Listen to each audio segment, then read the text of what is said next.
गांव में ना एक चोटा होता है, चोटा।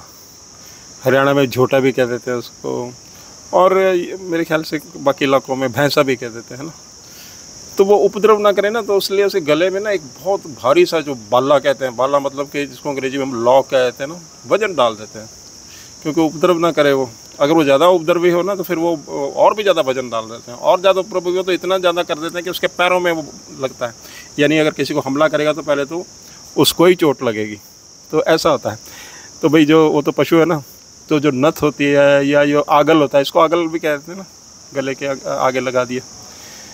तो ये आगल ये नथ होती तो हमारी भी दिखती नहीं है, होती है। एक तो समझदारी का आगल होता है, जो हम बहुत सियाना अपने आप को बहुत हाईली क्वालिफाइड गिनते हैं ना, तो वो एक तरह का वजन आ जाता है। अब देखो, अगर जिसके अंदर ये वजन नहीं है तो वो तो कई कुछ भी काम कर लेता है। वो जैसे अभी ना यूट्यूब पे दिखाते हैं, किसी ने लड़की थी कोई है ना, बकरियाँ ही पाल ली, बकरी फार्म कह लो, जो कुछ कह लो।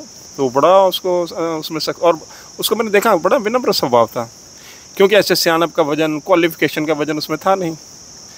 अब क्या है ना, जो हाईली क्वालिफाइड जो आदमी होता है वो तो कि सत्संग में जाते भी उसको लगता है कि मैं जाऊंगा, मैं कहाँ लंगर के बर्तन, जूठे बर्तन जो है मांजूंगा, जोड़ों की सेवा करूंगा, सबके सामने सिर निभाऊंगा, क्योंकि वो अपनी सियानप के वजन के तले, और जितना ही बड़ी क्वालिफिकेशन होती है उतना वजन वो बढ़ जाता है। तो इंसान इसी अपने ही जो क्वालिफिकेशन का भार लेके उठोता रहता है, कहीं ना कहीं जाकर ये ना, मतलब ये भी अहंकार का ही रूप होता है।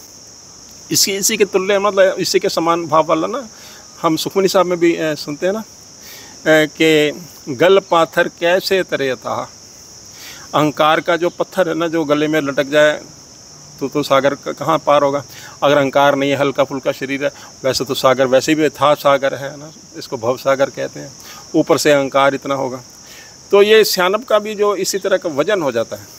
तो अगर हमारा ये वजन हम ना हो, हम अपने आप को निमाणा करके जाने तो गुरु का ज्ञान भी मिलेगा, चार बातें, हमारा जीवन बहुत ही आसान सुखैला हो जाएगा।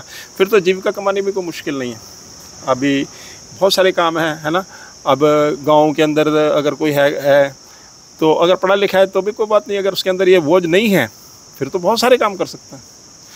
अगर शहर के अंदर भी है तो पढ़ा लिखा आदमी सोचता है कि अरे क्लाउड किचन, मैं ये काम क्यों करूँ, ये थोड़ी मेरे करने लायक काम है। तो बहुत सारे काम तो छूता ही नहीं है। आपको लड़की है तो अगर बहुत क्वालिफाइड है, वो कहेगी बोटिक, ये थोड़ी मेरे करने वाला काम है, मैं तो ये काम नहीं करूँगी, मैं तो इतनी क्वालिफाइड हूँ। तो अपना वजन से दुखी भी कौन होता है, स्वयं को ही दुखी होना पड़ता है।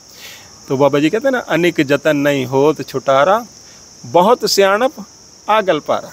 सतनाम वाहिगुरु, सतनाम वाहिगुरु।